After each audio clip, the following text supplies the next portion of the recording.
Hey, what's up, Bootstrappers? This is Ryan Nickel, King Chief Bootstrapper, whatever you want to call it. So I'm sitting here in line right now. I am at, let's see if I can show you. This is In-N-Out Burger. I'm at the drive. I'm taking the youth, the Boy Scouts of my church, and we're going camping tonight. So I will be getting some food and then heading over to pick them up and then on the road. But I was sitting here thinking, and we got a lot of people in this group.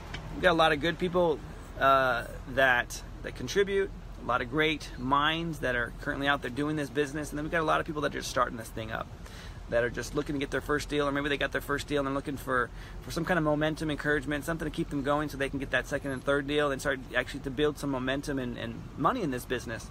But here's my question: are you a bootstrapper? And if you are, what does that mean to you? What does it mean to be a bootstrapper? I started this thing, Bootstrap REI.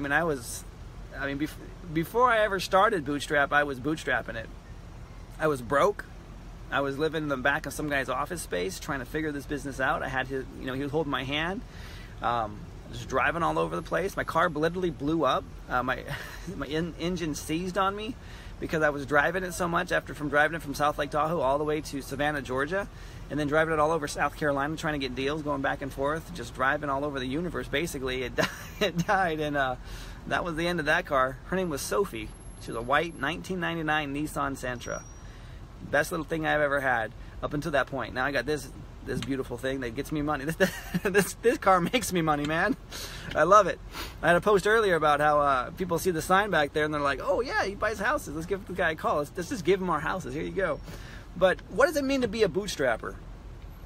I'd love to have you guys comment on that below here. What does it mean for you? What is a bootstrapper in your mind?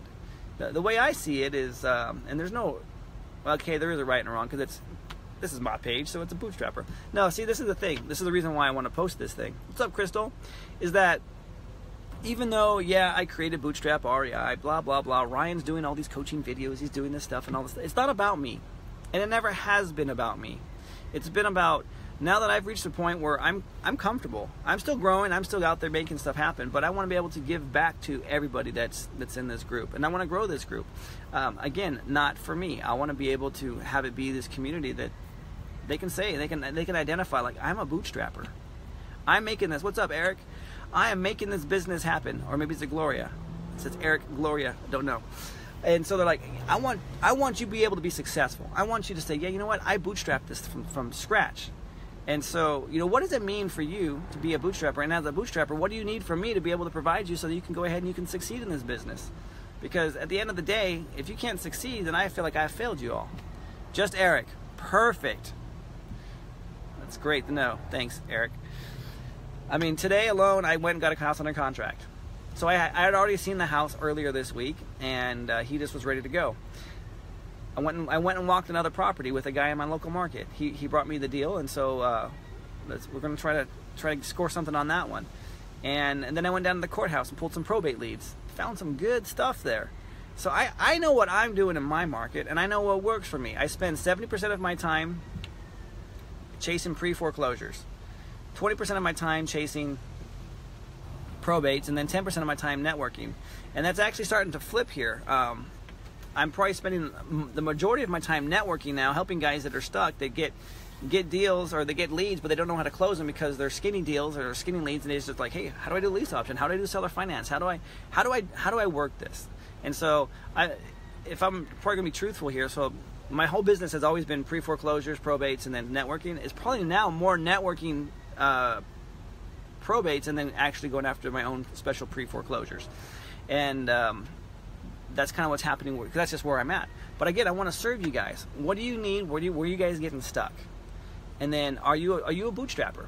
Are you on a shoestring budget? Are you being creative? Are you finding ways that you can go out there and outmaneuver the competition? Because it's all about you guys being nimble and quick and fast, being the first ones to the market, being able to find these properties where no one else can. Hell, I used to drive for dollars. Every single Monday, I'd go from 9 until noon. I'd put my kids in the back of this truck, and we would go. I'd put the iPad on, they'd watch a show, and I just would go and I'd drive the grids, and I'd be all over the place, and I would write down these properties, and then I'd find these properties, and I'd take a picture of them, and I'd send a postcard to the owner, and I'd do all these creative ways, and I got deals this way. I got a lot of deals. I had a guy ask me the other day, he's like, how'd you get this deal that I just closed on another property? It's like, how'd you find this one? It's like, I drove by it. Just drove by and I saw the grass was tall, and I skip traced the owner. It's really that simple. I mean, you don't have to have a lot of money. You just have to have the desire, and you have to have the creativity to find a way. So like another example, I found a house. Grass was tall. Knocked on the neighbor's door. She said the guy had no family, was never married, never had any kids. Couldn't find the guy. So I called the mortuary, and I said, hey, to the mortician, I'm looking for any next of kin for this guy. He's like, well, what's it regarding? I'm like, well, I got a check for them. Oh, okay, sure. And I have a check. I'm going to give them a check for that house that I'm going to buy.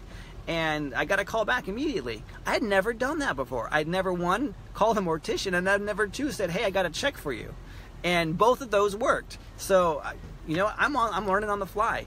And here's the thing, bootstrappers, you got to be nimble. You got to adjust. You got to be creative. You got to be able to get outside of that box. The proverbial box that they say. Well, on my way to work, I drive different routes and check for houses. Dude, Eric, that is awesome, man. When I pick up my kids from school, sometimes they're like, Dad, no. I'll drive in a different neighborhood. I still do it. I mean, I'm addicted to this stuff.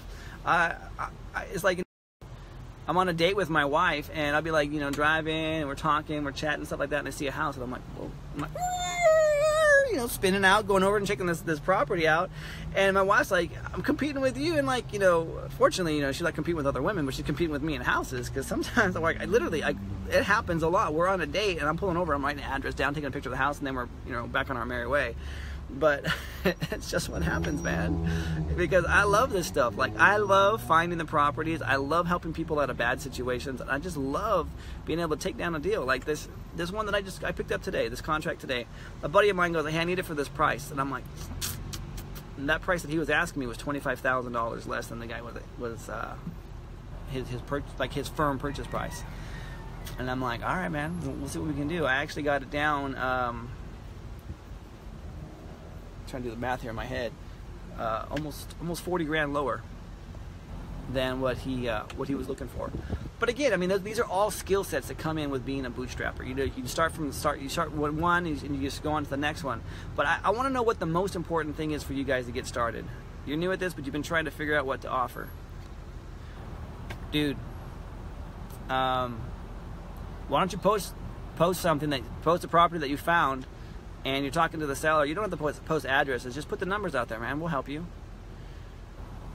What's the ARV on it? What's the situation with the property? And then we can go from there and make it work for you. So, I mean, are you guys struggling with finding the properties? Or do you have the properties and you're like, Eric, you don't know what to offer? Or you're not getting your offers accepted? I mean, it's all, there's different stages in the process. For me, it's kind of, I have this 5-step process that I go through. It's identify the property, contact the owner, evaluate the property, contract the property, close the property. And it's just, sometimes people want to throw in there between 4 and 5 is, market the property, because if you don't have a buyer's list and stuff like that, you got to market it. Most of my properties, by the time it's contracted, it's already assigned. It's assigned at contract. Because when I'm evaluating the property, guess who's at the property with me? My buyer. They're walking the properties with me. But those are the 5 things that I do to go out and buy property, man. And so, once you've identified it, maybe you're not struggling with the identification problem. Maybe you can identify tons of properties. I know a lot of people that's their gift. They can identify properties. It's talking to the seller. It's contacting them. Like, oh my gosh, I can't find this guy. I don't know what to say. I'm scared. Will you hold my hand? All these things, and it's totally cool, man. But let me know where you're at. Again, it's being a bootstrapper. I mean, do you even identify yourself as a bootstrapper? It's okay if you don't. You can say, I'm not a bootstrapper. I've been doing this business for a long time, or I just, I'm not a bootstrapper. That's totally cool. But if you do identify yourself as a bootstrapper, what are some of the characteristics and traits that you find that are important to you as a bootstrapper? All right, I'm next in line here. I'm going to pay some money, get my double and my chocolate shake, and then I'm going to go pick up the Boy Scouts and go camping. So I'll see y'all probably tomorrow. If not, some other time. Soon. Real soon. But just remember, guys, you're just one deal away. One deal deal away from changing the entire financial future. I mean, what would one deal do? Like the one I got today. You know, I signed it for $12,000.